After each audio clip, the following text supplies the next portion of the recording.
பேசக்கூடாதுன்னு உத்தரவும் பிறப்பிச்சது கோர்ட். ஆமா, இங்க கோர்ட்டை ஏமாத்தியாச்சு, இந்த பக்கம் பொதுமக்களை பக்தர்கள்ங்கிற பேர்ல ஏமாத்தியாச்சு. இது ரெண்டு பேரை ஏமாத்துறத விட பெரிய ஏமாற்று வேலை தான் முருகனை ஏமாத்தினாங்க. தைரியமான ஆளாச்சு, வீரமான ஆளாச்சு, திமுக எதிர்ப்பு மாநாடு போடு, இல்ல நாத்திக எதிர்ப்பு மாநாடு போடு. நாத்திகத்தினாலதான் நாடு நாசமா போச்சு, நாங்க பக்தி வளர்க்குறவங்க பூரா ஏகப்பட்ட இதெல்லாம் வச்சிருந்தோம், தேவதாசி முறையெல்லாம் நம்ம புனித கலாச்சாரத்தினுடைய ஒரு தொடர்ச்சியா வச்சிருந்தோம். கணவன் இறந்து போயிட்டானா அவன் வயோதிகம் காரணமாகவோ நோய்கள் காரணமாகவோ ஏதோ ஒரு காரணமா அவன் இறந்து போறான். ஆரோக்கியமா இருக்கக்கூடிய அவனுடைய மனைவியை கொண்டு போய் எரிகிற சிதையில கொண்டு போய் நீ தீக்குள்ள இறக்கி விட்டு நேர சொர்க்கத்துக்கு போயிடுவேன் அப்படின்னு சொன்னா, அப்ப நான் என்ன சொல்றேன், எல்லாருமே சொர்க்கத்துக்கு போலாம்ல, எதுக்கு வாழணும், பூமியில இருக்கிறதுனாலதானே எல்லா பிரச்சனையும் இருக்கு. பெரும்பாலும் எதுக்காக சாதி ரீதியான ஏற்றத்தாழ்வுகளுக்கு எதிராக அவர் தொடர்ந்து குரல் கொடுக்கிறார். வழிபாடு செய்வதற்கு கட்டணம் கேட்காத கடவுளை, பிறப்பால் உயர்வு தாழ்வு பாராட்டாத மதத்தை நான் எதிர்க்க போகிறேன், எனக்கு இது வேலையாடான்னு கேட்கிறார். 200 கோடி இஸ்லாமியர் இருக்காங்க, 190 கோடி கிறிஸ்தவர்கள் இருக்காங்க, இந்துக்கள் 120 கோடி தான் இருக்கும், 190 கோடி பேர் எந்த மதத்தை சாராதவங்களா இருக்காங்க. யாரும் மதம், இந்துக்கள் ஒருவர் கூட மதமாற்றம் செய்யக்கூடாது, இப்படியே போனா 2005 சாமியார்களை பூரா வரிசையா உட்கார வச்சுல மேடையில அப்படின்லாம் பேசுறாரு. இதோட நோக்கம் என்ன? சாமியார்களை பூரா மேடையில உட்கார வச்சு இல்ல, அவங்க குடும்பம் நடத்த சொல்லி இந்துக்களை அதிகப்படுத்துங்க ஜனத்துக்கு. பக்தர்களை நீங்கள் ஏன் பகைவர்களாக மாற்றி இன்னொரு மதத்தோடு போரிடுவதற்கு தூண்டி விடுகிற வேலையை நீ எதுக்கு செய்யற? சீமான் அவரும் ஒரு பக்கம் கடத்துல இருக்காரு. இத்தனை நாள் முருகன் கண்ணுக்கு தெரியலையா, இன்னைக்கு எதுக்கு முருகனை கையில் எடுத்துட்டு ஆடுறாங்க அப்படின்னு ரொம்ப கோபமா பேசுறாரு. அவருடைய வியாபார சரக்கை வேறொருவன் விட்டு விட்டான் என்கிற வருத்தத்தில் அவர் இருக்கிறது. யார் வியாபாரமே இங்க ஓடாது. வேல் யாத்திரை நடத்துறதுனால எல்லாம் சீமானுக்கு பெரிய வளர்ச்சி ஏற்படவே இல்லை. அண்ணாமலை நடைபாதை போனாரு, ஒன்றும் ரிசல்ட் இல்லை. என்னென்ன வேஷத்தையும் மாற்றி மாற்றி பார்க்குறாங்க. தமிழ்நாட்டு மக்களுக்கு ஏதாவது ஒரு நன்மையை செய்தா பாஜக அரசு நன்றி உணர்ச்சி உடையவர்கள் தமிழர்கள் வாக்கு போடுவாங்க.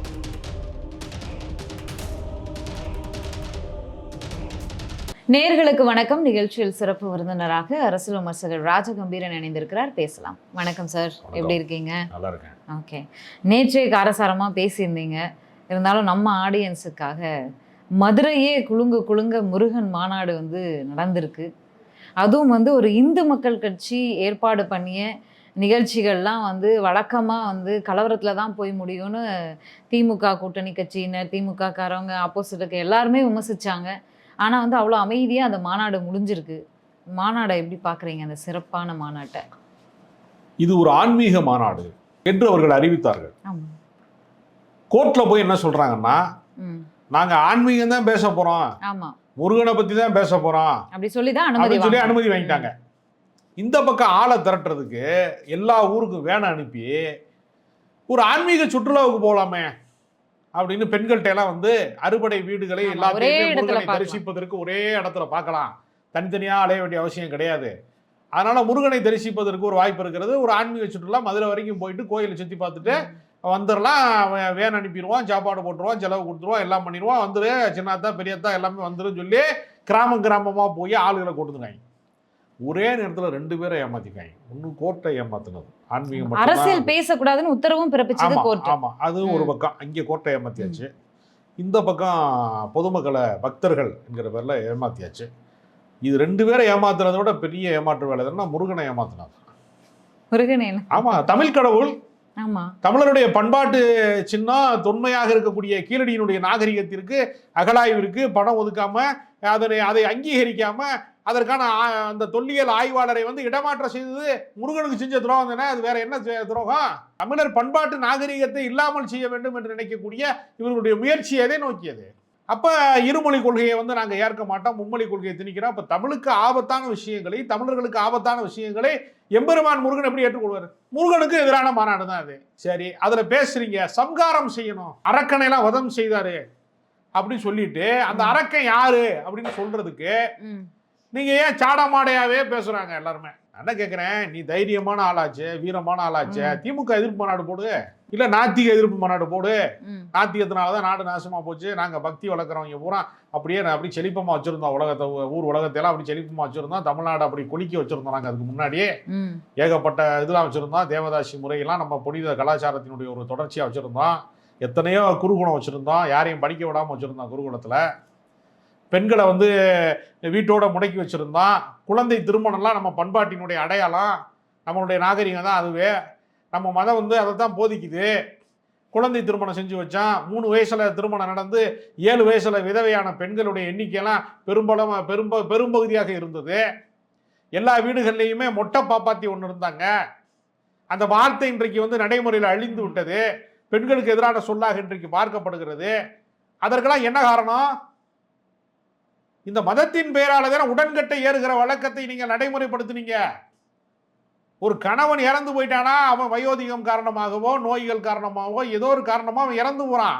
ஆரோக்கியமா இருக்கக்கூடிய அவனுடைய மனைவியை கொண்டு போய் எரிகிற சிதையில கொண்டு போய் நீ தீக்குள்ள இறக்கி விட்டு நேர சொர்க்கத்துக்கு போயிடுவ அப்படின்னு சொன்னா, அப்ப நான் என்ன சொல்றேன், எல்லாருமே சொர்க்கத்துக்கு போகலாம்ல, எதுக்கு வாழணும், பூமியில இருக்கிறதுனால தானே எல்லா பிரச்சனையும் இருக்கு, புறப்பட்டு போயிடலாம்ல சொர்க்கத்துக்கு, தீய வச்சு கொளுத்தி. அதாவது கலைஞர் கருணாநிதி அவர்கள் தான் எழுதினாரு ஒரே ரத்தம் என்கிற நாவல்ல, எல்லாரையும் குடித்து விட்டு வழிபாட்டுக்கு வாருங்கள், கோவிலுக்கு வாருங்கள் என்று சொல்லக்கூடிய இந்த மதம் நந்தனை மட்டும் நெருப்பிலே குளித்து விட்டு வா என்று சொல்வது என்ன நியாயம்னு கேட்டார் கலைஞர் கருணாநிதி. அப்ப பிறப்பின் அடிப்படையில மனிதர்களை பேதம் பார்க்கக்கூடிய ஒரு மதத்தை நீ ஏன் உருவாக்கி வச்சிருக்கிற? பிறப்புக்கும் எல்லா உயிருக்கும், பிறப்பினால் மனிதன் வந்து உயர்ந்தவனாக முடியாது, தாழ்ந்தவனாக முடியாது. அப்ப வந்து முருகப்பெருமான் வந்து வள்ளியை திருமணம் செய்தாரே, சாதி மறுப்பு திருமணம் செய்தாரே, சாதி மறுப்பு திருமணத்திற்கு வந்து நீங்கள் வந்து அங்கீகாரம் தருவீர்களா? அதை என்றைக்காவது பேசியிருக்கீங்களா? நீனும் இந்து நானும் இந்துன்னு சொன்னா ஆணவ படுகொலை ஏன் நடக்குது? நாங்குநேரியில போய் ஒரு மாணவன் இன்னொரு மாணவனை போய் அருவாள் எடுத்து போய் வெட்டானே, 2 பேரும் இந்து தானே, ஒருத்தர் இஸ்லாமியர் ஒருத்தர் கிறிஸ்தவரா? இந்த மண்ணிலே கிறிஸ்தவ மதம், இஸ்லாமிய மதம், புத்த மதம் இதெல்லாம் ஏன் வந்துச்சு? இந்த மண்ணிற்கு வேறு வேறு தேசத்தில இருந்து மதம் வரக்கூடாது என்று நீங்க நினைக்கிறீங்கல்ல. இப்ப வேற வேற நாட்டில் இருந்து தான் செல்போன் வருது, வேற நாட்டில் இருந்தால் நமக்கு கம்ப்யூட்டர் வருது, வேற நாட்டில் இருந்தால் மைக்கு வருது, நான் பேசிக்கிட்டு இருக்கேன் மைக்கு, வேற நாட்டில் இருந்தால் கேமரா வந்துச்சு, வேற நாட்டில் இருந்தால் லைட் வந்துச்சு. சித்தர்கள் மகா முனிவர்கள்லாம் சேர்ந்தா மின்சாரம் கண்டுபிடிச்சாங்க. தாமஸ் ஆல்வா எடிசன் தானே கண்டுபிடிச்சாரு. தாமஸ் ஆல்வா எடிசன் கிறிஸ்தவர், அதனால அவர் கண்டுபிடிச்ச மின்சாரத்தை நான் பயன்படுத்த மாட்டேன்னா நேற்று மாநாடு இருளில் மூழ்கி இருக்குமா இல்லையா? விளக்கேற்றி வச்சு நம்ம புனிதமான திட்டத்தின்படி விளக்கேற்றி வச்சு நம்ம வந்து சாமி கும்பிட்டுட்டு வந்து மாநாடு நடத்த முடியுமா? மின்சார விளக்குகள் இருந்தால் தானே இரவை வந்து பகலாக மாற்றுகிற வெளிச்சம் நமக்கு கிடைக்கும்.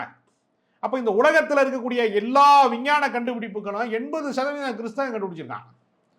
அப்போ நம்ம அந்நிய மதத்துக்காரன் கண்டுபிடிச்சதுன்னு சொல்லி நம்ம நிராகரிச்சோம்னா நம்ம கோவணம் தான் கட்டியிருக்க முடியும், அடுத்த ஆடைக்கே நம்ம வந்திருக்க முடியாது, வேட்டைக்கு வர்றதுக்கே நமக்கு ரொம்ப காலமாயிருக்கும்.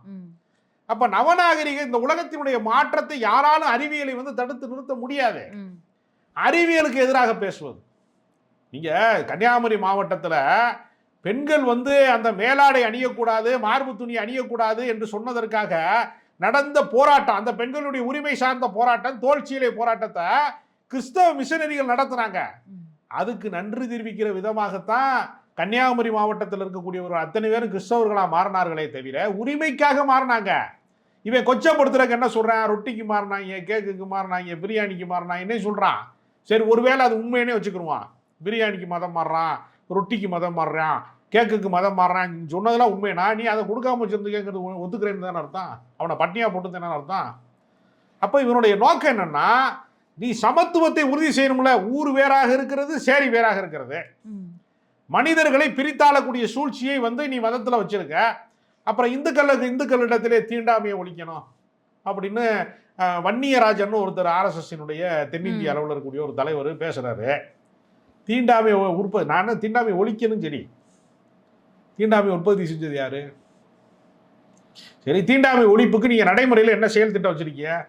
காஞ்சியினுடைய சங்கராச்சாரியாராக ஒரு தலித்து சமூகத்தை சார்ந்த ஒருவரை வந்து லோக குருவாக ஏற்றுக்கொள்ளக்கூடிய இடத்திற்கு நீங்க வந்து உங்களால நியமிக்க முடியுமா? முதல்ல அர்ச்சகராக்கவே முடியலையே சார். அர்ச்சகர் ஆக்குவதற்கு இல்ல, நான் என்ன கேட்கிறேன், கடந்த காலங்களிலே கடவுள் மறுப்பை பேசியவர்கள் திராவிட இயக்கத்துக்காரர்கள் என்று குற்றச்சாட்டு சொல்லுகிற நீங்க அனைத்து சாதியினர் அர்ச்சகராகலாம்ங்கிறதை வந்து நீங்கள் ஆன்மீகத்தின் பேரால் அரசியல் நடத்தக்கூடிய, மதத்தின் பேரால் அரசியல் நடத்தக்கூடிய நீங்க இந்த சட்டத்தை கொண்டு வந்தீங்களா? திராவிட இயக்கம் கொண்டு வந்துச்சா? தேவதாசி ஒழிப்பு சட்டத்தை ஏன் ஆறு கொண்டு வந்தது? ஆன்மீகத்தின் பேரால் அரசியல் நடத்துறவன் கொண்டு வந்தானா, இல்ல நீதி கட்சிக்காரன் கொண்டு வந்தானா? அப்ப எல்லாவற்றிற்கு பின்னாடியுமே திராவிட இயக்கத்தினுடைய செயல்பாடு என்பது கோவிலுக்குள்ள வராதே என்று சொல்வதற்கு நீங்கள் நடத்துறது, நீங்க வந்து ஆன்மீக இயக்கம் எல்லாருக்குமே வழிபாட்டிலே வந்து இடம் தர வேண்டும் என்று சொல்லுகிற இடம் இருக்குல்ல, கோவிலில் வழிபடுவதற்கு அனைவருக்கும் உரிமை வேணும். வைக்கம் போராட்டத்தை வந்து பெரியார் நடத்தினாரு. கடவுளே நம்பாத பெரியார் எதற்கு வழிபாட்டுக்கு மக்கள் அனுமதிக்கப்பட வேண்டும் என்று சொல்றாங்க. ஒவ்வொரு ஊர்லயுமே இந்த தேரோட்டம் தடைபடுது. கண்டதேவியில தேரோட்டம் பிரச்சனை ஆகுது. ஒவ்வொரு ஊர்லயும் சில கோவில்கள்ல வந்து எங்க ஜாதி கோயிலுங்க நீங்க வரக்கூடாதுன்னு சொல்றான்ல. எல்லாரும் இந்துக்கள் தானே, அங்கெல்லாம் போய் சமரசம் பண்ணி நீ தீர்த்து வைக்கிற இடத்த வேலையை பார்க்கலாம்ல. எனவே சமத்துவத்தை பேசுகிற திமுக காரன் இடத்துல மனிதர்களை சமமாக நடத்தாத பாஜக காரன் முருகனுக்கு மாநாடு நடத்தினா முருகனே ஒப்புக்கொள்ள மாட்டார். ஏன்னா முருகன் சமத்துவத்தின் கடவுளே, அவர் சாதி மறுப்பு திருமணம் செய்த கடவுளே, ஷெட்யூல்டு காஸ்ட் இது, வள்ளி வந்து மலைவாழ் இனத்தை சேர்ந்தவங்க. அப்ப அவருடைய வாழ்க்கையை நீ பின்பற்றுவதாக இருந்தா நீ சமத்துவத்தை பின்பற்றணும். அதனால இந்த டுபாக்கூர் வேலையில நான் என்ன சொல்றேன், நீ அரசியல் நடத்த வேண்டும் என்றால் பகிரங்கமாக நீ சொல்லு, திராவிடத்தை வீழ்த்துவேன்னு சொல்லு. தைரியம் இருந்தா வீழ்த்த முடியுமான்னு பாரு. உன்னால எம்எல்ஏ ஆக முடியல, எம்பி ஆக முடியல, கவுன்சிலர் ஆக முடியலங்கிறதுக்காக முருகனை வந்து நீ முகமூடியாக அணிந்து கொண்டு வருவது என்பது பக்தர்களை ஏமாற்றுவதா இல்லையா? நீ அரசியல் செய்யறதுக்காக வர்ற இல்ல உண்மையிலேயே ஆன்மீக மாநாடு நடத்துறேன்னா கந்த சஷ்டி கவசத்துக்கு தான் நீ நடத்துறேன்னா அதை நடத்துகிற நீங்க கீழே உட்காரு. ஆன்மீக குருக்களாக இருக்கக்கூடியவர்கள் மட்டும்தானே மேடையில் இருந்திருக்கணும். அண்ணாமலைக்கு அங்கே என்ன வேலை? பவன் கல்யாண் வந்து 3 கல்யாணம் பண்ணியிருக்கான். பவன் கல்யாண் 3வது பொண்டாட்டி கிறிஸ்டின்னு, கிறிஸ்தவ முறைப்படி வேற கல்யாணம் பண்ணியிருக்கான். அவன் சொல்றான் வெளிநாட்டுல இருந்து சில மதம்லாம் வருதுன்னு. யாரடா ஏமாத்திரிய? பவன் கல்யாண் வந்து இந்துத்துவாவின் அடையாளமா மொல்லவன்? ஆமா, பச்சை துண்டெல்லாம் போட்டுட்டு வந்தாரு. துண்டு யார் வேணாலும் போடலாங்க. வேடதாரிகள் வந்து யார் வேணாலும் போடலாம். பெரிய புராணம் படித்தவர்களுக்கு தெரியும். ஒரு சிவன் அடியாராக இருக்கக்கூடிய ஒரு மன்னனை கொலை செய்வதற்கு ஒரு கொலை திட்டம் திட்டுறான். அரண்மனைக்குள்ள போக முடியாது. கொலையாளி எப்படி போக முடியும்? வழியில மறிச்சிருவாங்க வாயிற் காவலர்கள். அவன் சிவ பக்தனுடைய வேடத்தை அணிந்து கொண்டு உள்ளே போய் அவனை கொலை செஞ்சான்னு பெரிய புராணத்துல இருக்கு. அதனால நீங்கள் யார் வேண்டுமானாலும் வேடம் போட்டு வாங்க. உங்க செயல் எதை குறிக்கிறது? சரி, முதல்ல இந்த மாநாட்டுல நீங்க வந்து இந்து மதத்திலேயே இருக்கக்கூடிய ஏற்றத்தாழ்வுகள், நடக்கக்கூடிய பிரச்சனைகள், இதை பற்றியெல்லாம் பள்ளி வரைக்கும் அருவாள் எடுத்துகிட்டு போகிறது, இதை பற்றியெல்லாம் நீங்கள் பேசுகிறீங்க. ஆனால் இந்து மதம் ஒன்றுபடணும், இந்து மதம் வந்து நம்ம வந்து அமைதியாக இருக்கோம், சாது மிரண்டால் காடு கொள்ளாதுன்னு தெரியணும் அவங்களுக்கு, நம்ம அமைதியாக இருக்கோன்றதுனால நம்மளை இது பண்ணுறாங்க, நம்மளாம் ஒற்றுமையாக இருந்து அது வாக்கு வங்கியாக காட்டணும் அப்படின்னு பேசியிருக்காங்க. அண்ணாமலை அவர்கள் வந்து இது வந்து ஒரு எச்சரிக்கை மணி அப்படின்றாரு. திருமாவளவன் நபர்கள் வந்து கோயிலில் விபூதி வச்சுட்டு அதை அழிச்சிட்டு வராரு, வாக்கு பிச்சை எடுக்க வரும்போது காட்டுங்க அங்க அப்படின்றாங்க. முழுக்க முழுக்க இதுல அரசியல் தானே பேசியிருக்காங்கல்ல. இந்துக்களே ஒன்றுபடுங்கள் என்று அழைக்கிறான். இந்துக்கள் ஒன்றுபடாமல் தடுக்கிறது யாரு? அது ஒரு கேள்வி இருக்கிறது. அதைத்தான் நான் தொடக்கத்துல இருந்து சொல்றேன். இந்துக்கள் ஒன்றுபடாமல் வந்து இருப்பதற்கு இப்ப வந்து கோயில்ல வந்து கூட்டம் கூட்டமா சாமி கும்பிடுறான், யாராவது வந்து வழியில தடுக்கிறாங்களா? இல்ல. இந்துக்களே ஒன்றுபடுங்கள் என்று சொல்லுகிறவன் ஒன்றுபட விடாமல் வைப்பதற்கான சாதி கட்டமைப்பை, சனாதன கட்டமைப்பை உருவாக்கி வச்சிருக்கிறவன் யாரு? அதை உடைக்க போறது யாரு? ஒரு கேள்வி இருக்கிறது. திருமாவளவன் எதுக்காக வந்து சாதி ரீதியான ஏற்றத்தாழ்வுகளுக்கு எதிராக அவர் தொடர்ந்து குரல் கொடுக்கிறார். அப்ப அவருக்கு வழிபாட்டு உரிமை வந்து, அதாவது தந்தை பெரியாரை சொல்றாரு, வழிபாடு செய்வதற்கு கட்டணம் கேட்காத கடவுளை, பிறப்பால் உயர்வு தாழ்வு பாராட்டாத மதத்தை நான் எதற்கு எதிர்க்க போகிறேன்? எனக்கு இது வேலையாடான்னு கேட்கிறாரு. இல்லாத கடவுளை நான் ஏன்டா எதிர்க்க போறேன் அப்படின்னு அவர் கேட்கிறாரு. அப்ப இந்துக்கள் ஒன்றுபட விடாமல் இருப்பதற்கு காரணமாக இருப்பது இஸ்லாமியர்கள் கிடையாது, கிறிஸ்தவர்கள் கிடையாது, நாத்திகர்கள் கிடையாது, தீக்காக்காரன் கிடையாது, கம்யூனிஸ்ட்காரன் கிடையாது. இந்துக்கள் ஒன்றுபட விடாமல் இருப்பதற்கு அடிப்படை காரணம் என்ன? சாதிய கட்டமைப்பு. தலையில பிறந்தவன் பிராமணன், தோளில் பிறந்தவன் வந்து சத்திரியன், மார்பில் பிறந்தவன் வைசியன், காலில் பிறந்தவன் சூத்திரன் என்று வேதத்தில் சொல்லப்பட்டிருக்கிறதே. அப்படின்னு நீங்க கடவுள் நம்பிக்கையின் பேரால சாதியை நியாயப்படுத்தக்கூடிய, சாதிய ஏற்றத்தாழ்வை நியாயப்படுத்தக்கூடிய ஒரு கட்டமைப்பை நீங்க உருவாக்கி வச்சுக்கிட்டு காலை கட்டி போட்டுட்டு ஓட்டப்பந்தயத்துலையும் அவன் ஃபர்ஸ்ட் வரலன்னு கேட்டா அப்படி இருக்கும். அதைத்தான் இவங்க சொல்றாங்க, இந்துக்களே ஒன்றுபடுங்கள். எப்படி ஒன்றுபடுறது? அதுக்கு வழி சொல்லி கொடு. ஜாதியற்றவர்கள் நாங்கள், இந்துக்கள் அனைவருமே ஜாதி மறுப்பாளர்கள், நாங்கள் எல்லாருமே ஒரே மதம் தான். இப்ப நான் என்ன சொல்றேன், ஒருத்தர் வந்து 9:59க்கு பறையராக இருக்கிற ஒருவர் 10 மணிக்கு இஸ்லாமியராக சேர்ந்துட்டா அவருக்கு பறையர் பட்டம் ஒழிஞ்சிடும். அது மாதிரி சாதி ஒழிப்புக்கு ஏதாவது ஒரு வழி இருக்கா? அவங்ககிட்ட ஒரு வாய்ப்பு இருக்கிறதா? அப்படி ஒன்றை உருவாக்கி காட்டுங்க பாப்பா. சாதி ஏற்றத்தாழ்வுகளே இல்லாத ஒரு சமூக அமைப்பை நீங்க உருவாக்கி காட்டிட்டு நம்ம சமயம் வந்து ரொம்ப சிறப்பானது, முற்போக்கானது அப்படி சொல்லி பாருங்களேன். எல்லாரையும் சமத்துவத்திற்கு கொண்டு வாங்களே பாப்பா. திமுக வந்து மாநாடு நடத்தினா, முருகன் மாநாடு நடத்தினா வந்து பிரச்சனை இல்லை, அது வந்து அரசியல் நோக்கம் இல்லை. ஆனா பாஜக நடத்தினா மட்டும் அது அரசியல் நோக்கமா அப்படிங்கிற கேள்வி எழுந்திருக்குல்ல. இல்லை, இதை தொடங்கி வைத்தது முதல்ல வந்து வேல் யாத்திரை என்கிற பேரில் சீமான் தான் அதை தொடங்கி வைத்தார். சீமான் தொடங்கி வைத்த போது பழனிக்கு வந்து ஒரு பாத யாத்திரை போகிறேன், வேல் யாத்திரை போகிறேன்னு போனப்பெல்லாம் அவரை எல்லாருமே வந்து நிராகரிச்சாங்க.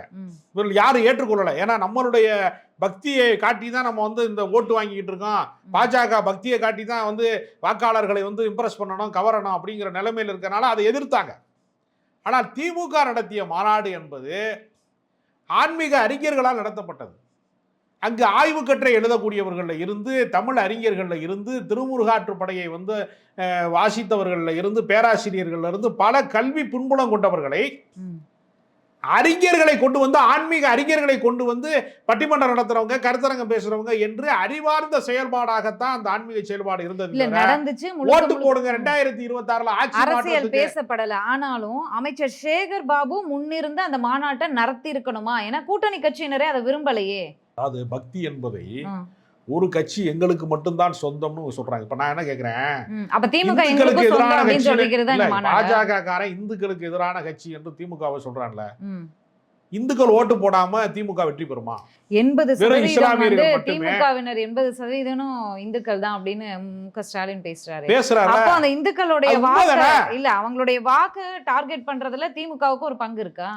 திமுக நலத்திட்டங்களின் வழியாக, தங்கள் கொள்கை கோட்பாடுகளின் வழியாகத்தான் வாக்காளர்களை தம்பக்கம் இருக்கிறாங்களே தவிர, மதவெறியை தூண்டி விட்டு கலவரம் செய்ய, மசூதிக்கு மேலே ஏறி போய் காவி கொடியை கட்டிட்டு வா, தேவாலயத்தை வந்து உடைக்கிறதுக்கு ஏதாவது வழி இருக்கான்னு பாரு, தரக்குறைவான பேச்சுக்களை, மத ரீதியான துவேஷத்தை தூண்டக்கூடிய பேச்சுக்களை பேசு என்பதை வந்து என்றைக்காவது திமுக செய்திருக்கிறதா? திமுக எப்பொழுதுமே மத மோதல்களை உருவாக்குவதற்கான எந்த வார்த்தைகளையும் அவர்கள் யாரும் பேசியதே கிடையாது. 6 தீர்மானங்கள்ல 2 தீர்மானங்கள் திருப்பரங்குன்றம் மலையை நோக்கி வந்திருக்கு. திருப்பரங்குன்றம் மலையில பிரச்சனை நடந்தப்பையும் திமுக மௌனம் காத்துச்சு. அமித்ஷா அவர்கள் வந்து திருப்பரங்குன்றம் மலையை வந்து கந்தர் மலையா சிக்கந்தர் மலையா, சிக்கந்தர் மலைன்னு சொல்றதுக்கு திமுகவுக்கு எவ்வளவு துணிச்சல் வேணும்னு கேட்டப்பையும் திமுக மௌனமா இருந்துச்சு. நேற்றைக்கும் அமித்ஷா அவர்கள் கேள்வி கேட்டிருக்காரு. ஒண்ணு நாங்க சொல்லவே இல்லைன்னு சொல்லணும், இல்ல இருவருக்குமான மலைன்னு சொல்லணும். அப்பயும் மௌனம் காத்துச்சு. நேத்து முருகன் மாநாட்டுல மீண்டும் 2 தீர்மானங்கள் போட்டிருக்காங்க. இப்ப வரைக்கும் மௌனம் காக்குது. அப்ப திமுகவுடைய நிலைப்பாடு என்ன? இப்படிப்பட்ட மூடர்களுக்கு பதில் சொல்லக்கூடாது என்று திமுக நினைக்கிறது. மக்களுக்கு தெளிவுபடுத்த வேண்டாமா? மக்கள் யாராவது திருப்பரங்குன்றத்துக்காரங்க யாராவது இந்த மலை, நானே கேட்கிறேன், முருகன் மனு போட்டிருக்காரா? எனக்கு இந்த மலை சொந்தம், வேறவே பயன்படுத்தக்கூடாதுன்னு முருகன் மனு போட்டிருக்காரா? இல்ல சிக்கந்தர் மலைன்னு சொல்றாங்களா, சிக்கந்தர் ஏதாவது மனு போட்டிருக்காரா? 2 பேரும் ஏன் மோத விடுறீங்க? நான் சொல்றேன், கந்தரையும் சிக்கந்தரையும் மோத விடுறது யாரு? பாஜகவா திமுகவா? திருப்பரங்குன்றத்துக்காரங்க யாராவது எங்களுக்கு வந்து இது இடைஞ்சலா இருக்குங்க தர்கா இருக்கிறது அப்படின்னு திருப்பரங்குன்றத்துக்காரன் யாராவது ஒரு நபர் முன் வந்து யாராவது சொல்லியிருக்காங்களா? நீங்க வெளியூர்ல இருந்து ஆளை கூட்டிட்டு வந்து வம்புழுக்கிறதுக்காக வேண்டி முருகன் பேரால், அதுலயும் நேற்று பாருங்க, முருகனுக்கு அறவுரான்னு சொன்னா கூட இது ஆன்மீக மாநாடுன்னு ஒரு அறவாசி நம்பிடலாம். பாரத் மாதா கி ஜெய்ன்னு சொல்றான். பாஜக மாநாடுன்னு பகிரங்கமா சொல்லு, உனக்கு என்ன பயன் நான் கேட்கிறேன். தமிழ்நாட்டில் உன்னால அரசியல் செய்ய முடியல. முருகனை எதற்கு முகமூடியாக பயன்படுத்துகிற? பக்தியை விரும்புகிறவர்கள் பாத யாத்திரை போறான், பழனிக்கு பாத யாத்திரை போறான், அமித்ஷாட்ட சொல்லிட்டா போறான், அண்ணாமலைகிட்ட சொல்லிட்டா போறான் நான் பாத யாத்திரைக்கு போறேன். அது பல காலமாக நடந்து கொண்டு இருக்கிறது. அவர்கள் யாருமே மத ரீதியான துவேஷங்களே இல்லை. நீங்க பழனிக்கு பாத யாத்திரை போறப்ப அந்த தெரு வழியாக நடந்து போறாங்க, ஒரு ஊரா போகும்போது ஒரு வழியில ஒரு பள்ளிவாசல்ல வந்து தண்ணி எல்லாம் பீச்சி அடிச்சு சுத்தம் பண்ணிட்டு இருக்கிறாங்க, செடி கொடிகளுக்கு தண்ணி ஊத்திக்கிட்டு இருக்கிறாங்க. இவர்கள் வெறும் பாதங்களில் நடந்து போறாங்க. இவங்க பாதங்களில் சூடேறக்கூடாது என்பதற்காக தண்ணீரை வந்து அவங்களுக்கு வந்து அவங்க கால்களில் தண்ணீரை வந்து பீச்சி அடித்ததை நம்ம பார்த்தோம். பல பேர் என்ன செய்யறான், பள்ளிவாசல் திறப்பு விழாவுக்கு இந்துக்கள் வந்து தாய்மாமன் சீர் கொண்டு போறான். புதுக்கோட்டையில இருந்து பல ஊர்களில் சில பேர் கோவில் கட்டுவதற்கு இடமே நிலத்தை தானமா பல பேர் வழங்கி இருக்கிறாங்க. இந்த ஊர் இப்படிதான் இருந்து கொண்டு இருக்கிறது. நீ திடீர்னு வந்து நீங்க அழகர் வந்து கள்ளழகர் வந்து குதிரையில வர்றாருல, குதிரை வந்து எப்படி இந்தியாவினுடைய ஒரு விலங்கு? அது அரேபியாவில் வந்து இறக்குமதி செய்யப்பட்ட ஒரு விலங்கு. அப்போ இஸ்லாமியர்கள் பயன்படுத்தின குதிரை வந்து நாங்கள் வந்து கள்ளழகர் ஏற மாட்டோன்னு இறங்கியிருக்காரு அன்னைக்கு. அது ஏன்? அது நம்ம என்ன சொல்றோம், கலாச்சாரம் பண்பாடு ஒன்றோடு ஒன்று கலந்துருக்கிறது. நேற்று வரைக்கும் வந்து இப்போ யுவன் சங்கர் ராஜா இருக்காரு, நேற்று வரைக்கும் இந்தா இருந்தாரு. அவர் வந்து அவருக்கு வந்து அவங்க அம்மாவுடைய மரணத்திற்கு பின்பு அவருக்கு மன ரீதியாக அது ரொம்ப பெரிய துன்புறுத்தலாக இருந்தபோது திருக்குரான் படித்தேன், எனக்கு மனசுக்கு ஆறுதலா இருந்துச்சு, நான் இஸ்லாமியர் ஆயிட்டேங்கிறாரு. இதனால என்ன பிரச்சனை? இஸ்லாமியர் ஆனதுனால நாட்டுக்கு ஏதாவது பிரச்சனை? 200 கோடி இஸ்லாமியர் இருக்காங்க, 190 கோடி கிறிஸ்தவர்கள் இருக்காங்க, இந்துக்கள் 120 கோடி தான் இருக்கும், 190 கோடி பேர் எந்த மதத்தை சாராதவங்களா இருக்காங்க. யாரும் மதம் இந்துக்கள் ஒருவர் கூட மதமாற்றம் செய்யக்கூடாது. இப்படியே போனா 2005 சாமியார்களை பூரா வரிசையா உட்கார வச்சிருந்த மேடையில அப்படின்லாம் பேசிட்டாரு. இதோட நோக்கம் என்ன? சாமியார்களை பூரா மேடையில உட்கார வச்சது இல்ல, அவங்க குடும்பம் நடத்த சொல்லி இந்துக்களை அதிகப்படுத்துங்க ஜனத்தொகையை. சாமியாரா திரிகிறதுனால தானே குழந்தை குட்டி இல்லாம குடும்பம் இல்லாம போச்சு. வம்ச விருத்தி ஆகணும்ல. நரேந்திர மோடிக்கு குழந்தை இல்ல, இருங்க, நரேந்திர மோடிக்கு குழந்தை இல்ல, இவருக்கு இல கணேசனுக்கு கல்யாணம் ஆகல, இல்ல கல்யாணம் ஆகாதனால வம்சம் இல்லாம போயிருச்சு, வாரிசு இல்லாம போயிருச்சு. இப்ப இந்துக்களோட எண்ணிக்கை குறைஞ்சதுக்கு RSS காரங்களே கல்யாணம் பண்றது இல்லைங்க. RSS காரங்க பல பேர் கல்யாணம் பண்றாங்க. அண்ணாமலை அவருடைய பேச்சு. அதனால நான் என்ன சொல்றேன், அவர் எப்படி உத்தரவு போடுங்க, சாமியாரே இருக்க கூடாது இனிமே நம்ம மதத்துல, நம்ம இந்துக்களோட எண்ணிக்கை குறைஞ்சிக்கிட்டே இருக்கு, சாமியார் எல்லாருக்குமே நாங்க கல்யாணம் பண்ணி வைக்க போறோம் அப்படின்னு நீ அறிவி. சரி, உங்க முருகனுக்கு வந்து முருகனுக்கு 2 பொண்டாட்டியா இல்லையா? முருகனுக்கு 2 பொண்டாட்டியா இல்லையா? பவன் கல்யாணுக்கு 3 பொண்டாட்டியா இல்லையா? அப்புறம் எப்படி இந்து மதம் சுருங்கும்? எல்லாம் பவன் கல்யாணம் நிறைய பவன் கல்யாணம் முருகனையோ வள்ளி தெய்வானையோ விமர்சிக்க வேண்டிய பேட்டி இது கிடையாது. முன்னாடியே சொல்லிடுறோம். நம்ம நேற்றைக்கு மேடையில ஈரான் இஸ்ரேல் போரை பத்தியோ, 4 நாடுகளுக்கு உண்டான பகைமையை பத்தியோ, இல்ல இஸ்லாமியர்கள் மக்கள் தொகை இவ்வளவு இருக்கு, கிறிஸ்துவர்கள் இவ்வளவு இருக்காங்க, இந்துக்கள் இவ்வளவு இருக்காங்க, மதம் எந்த மதத்தை சேராதவங்க இவ்வளவு இருக்காங்க, 0.2% கொண்ட அந்த இஸ்லாமிய நாடே 4 நாடை எதிர்த்து போராடும் போது நம்ம வந்து எந்த அளவுக்கு போராடணும், பொங்கி எழுங்க அப்படிங்கிற மாதிரி ஏன் வந்து பேசுறாரு? எண்ணிக்கை குறைஞ்சு போச்சுல, பாஜக காரங்க அதிகமா புள்ள பெத்து, யார் ஒருவர் கூட மதம் மாறாதீங்கன்னு ஏன் அந்த பெண்கள்ட்ட கேளுங்க, குழந்தை கூடுதலா பெத்துக்கலாமான்னு அனுமதி கேளுங்க. விலைவாசி குறைஞ்சிட்டா நிறைய, இது வந்து ஒரு மத கலவரத்தை தூண்ட மாட்டேன்னு சொல்லிட்டு மத கலவரத்தை தூண்டுற மாதிரி ஏன் பேசினாருந்தா? மத கலவரத்தை எல்லாம் தூண்ட முடியாதுங்க யாரும். அதெல்லாம் தமிழ்நாட்டுல எல்லாரும் விவரமா இருக்காங்க, எவனுமே யார்ட்டையும் ஏமாற மாட்டாங்க. எப்படி அவ்வளவு கூட கூட்டம் கூடுச்சுங்க? கூட்ட வேடிக்கை பார்க்க வந்த கூட்டம் தானே, எதுக்குமே கூடுவாங்கல்ல. நீ வந்து குரல் யுத்த காட்டினா கூடுவேன், வேற ஆட்டின சுத்தினா கூடுவேன், எல்லாத்துக்குமே கூட்டம் கூடுவேன். நீங்க ஒரு கரடியை பிடிச்சிட்டு வந்து அப்படி தெருவழியா ஒருத்தன் போனான்னா அவன் பின்னாடி ஒரு 100 பேர் போவான். யானையை கூட்டிட்டு வந்தேன்னா குழந்தையெல்லாம் ரொம்ப உற்சாகமா மாமா அம்மான்னு சொல்லி யானைப்பாவன் பின்னாடி போவான். உலக வேடிக்கையை பார்ப்பதற்கு, அதாவது அறிவாளிகளை விட கோமாளிகளை பார்ப்பதற்கு ஆர்வமா இருக்கான் எல்லாரும். எல்லா கோமாளிகளும் பாஜக தானே இருக்கான். அதனால வேடிக்கை பார்க்கறதுக்கு விரும்பி போயிருக்கான். முருகன் பேரால ஏமாத்தி கூட்டிட்டு போயிட்டாங்க. நான் என்ன சொல்றேன், பக்தர்கள் மீது வந்து எந்த பிரச்சனையும் இல்லை. பக்தர்களை நீங்கள் ஏன் பகைவர்களாக மாற்றி இன்னொரு மதத்தோடு போரிடுவதற்கு தூண்டி விடுகிற வேலையை நீ எதுக்கு செய்யற? நீ வெளிப்படையா சொல்லு. நீ என்ன சொல்றேன்னா, நான் வந்து சொல்றேன் இந்துக்கள் எண்ணிக்கை அதிகமாகிறதுக்கு நானே ஐடியா சொல்றேன். விலைவாசியை குறைச்சிரு, ஸ்கூல் ஃபீஸ்லாம் இல்லாமல் பண்ணி விட்டுரு. ஸ்கூல் ஃபீஸுக்கு பயந்து ரொம்ப பேர் பணம் கட்ட முடியாது தான் 2 பிள்ளைய பெற்றுக்கிட்டு இருக்கான். இவங்க தான் சொன்னாங்க, நாம் இருவர் நமக்கு இருவர்னா, நாம் இருவர் நமக்கு ஒருவர்னா, நாமே குழந்தை நமக்கேன் குழந்தைனா. அயோக்கிய பேர்களா, நீங்க தான்டா குடும்ப கட்டுப்பாடை எங்களுக்கு சொல்லி கொடுத்தியா, அதனால இந்த தொகுதி மறுசீரமைப்பு வரைக்கும் பிரச்சனையா இருக்கிறது. அதனால நான் என்ன சொல்றேன், இந்துக்கள் நிறைய குழந்தை பெற்றுக்குங்க, மோடி பாதுகாத்துருவார்ல, விலைவாசியை கம்மி பண்ணிடுவாரு, பெட்ரோல் விலையை குறைச்சிக்கிட்டே இருக்கிறாரு, கச்சா எண்ணெயினுடைய விலையை விடவும் ரொம்ப குறைவாக கொடுக்குறாங்க, ரொம்ப எல்லாத்துக்கும் வேலை வாய்ப்பை உறுதி செஞ்சிருக்காங்க. 80% இளைஞர்களுக்கு மட்டும்தான் வேலை இல்லை, மிச்சம் 20% பேருக்கு வேலை இருக்கு. அதனால மிச்சம் அவங்களுக்குலாம் என்ன வேலை இருக்கு, அதனால முருகன் மாநாடு பார்க்க வாங்கன்னு கூப்பிடுறாங்க. சரி, நேற்று 6 தீர்மானங்களை நிறைவேற்றிருக்காங்க. திருப்பரங்குன்றம் மலை மீது கார்த்திகை தீபம் ஏற்றணும், திருப்பரங்குன்றம் மலை குமரனுக்கே சொந்தம் அப்படின்னு காக்கணும், பஹல்காம் தாக்குதலுக்கு பதிலடி கொடுத்த பிரதமர் மோடிக்கு பாராட்டுக்கள், தமிழகத்தில் உள்ள கோயில்கள்ல இருந்து இந்த அறநிலையத்துறையை வெளியேற்றணும், தேர்தல்ல இந்துக்கள் ஒற்றுமையா இருந்து வாக்கு வங்கியை ஓட்டு போடணும், அவ்வளவுதான். திமுக தான் இந்துக்களை பாதுகாக்கிற ஒரே இயக்கம் திமுக தாங்க. இந்துக்களுக்கான கட்சி மட்டும்தான் நான் திமுக. இந்துக்களுக்கான கட்சி, இந்துக்களுக்கு மட்டும் இல்ல எல்லாருக்குமான ஒரு பாதுகாக்கிற ஒரு அரசியல் கட்சி தமிழ்நாட்டில் இருக்குன்னா திமுக தான். அதனால இந்துக்களுக்கு தெரியும், இந்துக்களின் பேரால் எவன் நாடகம் போடுறான், எவன் டிராமா பண்ணிட்டு இருக்கான், எவன் மோசடி பண்ணிட்டு இருக்கான். இந்துக்களுக்கு வந்து தனியா விலைவாசி வந்து குறைவா இருக்கா? பெட்ரோல் வரிசையில் வந்து 100 ரூபாய்க்கு போடுற இடத்துல இந்துக்களுக்கு என்று நல்ல பக்தர்களாக இருக்கிற முருக பக்தராக இருக்கிறவங்களுக்குலாம் ஒரு 20 ரூபாய்க்கு பெட்ரோல் போடுறாங்களா? என்ன இந்துக்களுக்கு நீ என்ன செஞ்சிருக்கிய? முதல்ல பகல்காம் தாக்குதல், நான் என்ன சொல்றேன், நான் பைக்கில் போயிட்டே இருக்கேன், சிக்னல் போடுறதை நான் கவனிக்காம கொஞ்சம் முன்னாடி போய் நான் நிப்பாட்டிட்டேன், கச்சக்குன்னு ஒரு கேமராவில் ஃபோட்டோ எடுத்து ஆன்லைனில் ஃபைனை போடுறாங்க. எனக்கு ஒரு சாமானியன் பைக்கில் கொஞ்சம் 2 அடி தள்ளி நின்றா அவனுக்கு ஃபைன் ஆன்லைனில் கேமரா கண்காணிக்குதுல. பகல்காம் தாக்குதலுக்கு 200-250 கிலோமீட்டர் உள்ள வந்து தாக்கிட்டு மறுபடியும் சேஃப்டியா 200-250 கிலோமீட்டர் பயணம் பண்ணி போறாங்க. இந்த பாதுகாப்பு குறைபாட்டுக்கு பாஜகவினுடைய இந்த அரசு காரணமா இல்லையா? நீ நியாயமா பகல்காம் தாக்குதலை இந்துக்களை பாதுகாக்க தவறிய பாஜகவை வன்மையாக கண்டிக்கிறோம் தான் சொல்லணும். உண்மையான முருக பக்தர்கள் மாநாடு போட்டு தானே கண்டிச்சிருப்பாங்க. பாஜக காரனே முருக பக்தர் வேஷத்துல வந்ததுனால பகல்காம் தாக்குதல்ல இந்துக்கள் தானடா செத்தான் பூரா. எல்லாருமே இந்த சிந்தூர் பத்தி பேசினாங்க. என்ன சிந்தூர் பண்ணிட்டாங்க? சிந்தூர் ஆப்ரேஷன் பத்தி பேசினாங்க, பாராட்டு தெரிவிக்கணும் அப்படின்னு பேசினாங்க. இதுல அதிகமா பேசினது பவன் கல்யாண் தான். தமிழ்நாட்டிற்கு பவன் கல்யாணுடைய தேவை இருக்கா? நான் மயிலாப்பூர்ல படித்தேன், நான் அப்படி படித்தேன், நான் தமிழன் தான் அப்படின்னு சொல்லி பேசுறாரு. நான் முருக பக்தன், முருகர் தான் எனக்கு வர வச்சாரு அப்படின்னு பேசுறாரு. அவருடைய பிரச்சாரமும் அவருடைய தேவையும் தமிழ்நாட்டுக்கு இருக்கா?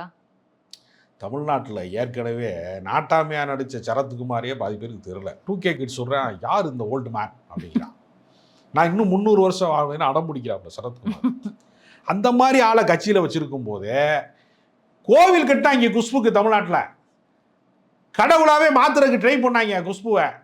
அந்த குஷ்பு பாஜகவில் இருக்கும்போது அக்கா நமீதா போன்றவர்கள் எல்லாம் வந்து நடனத்தில் வந்து சிறந்து விளங்கக்கூடியவர்கள் எல்லாம் பாஜகவில் இருக்கும்போது பாஜகவை திரும்பி பார்க்க நாதி கிடையாது. பவன் கல்யாண் நடித்த படத்தை நானே பார்த்தது கிடையாது.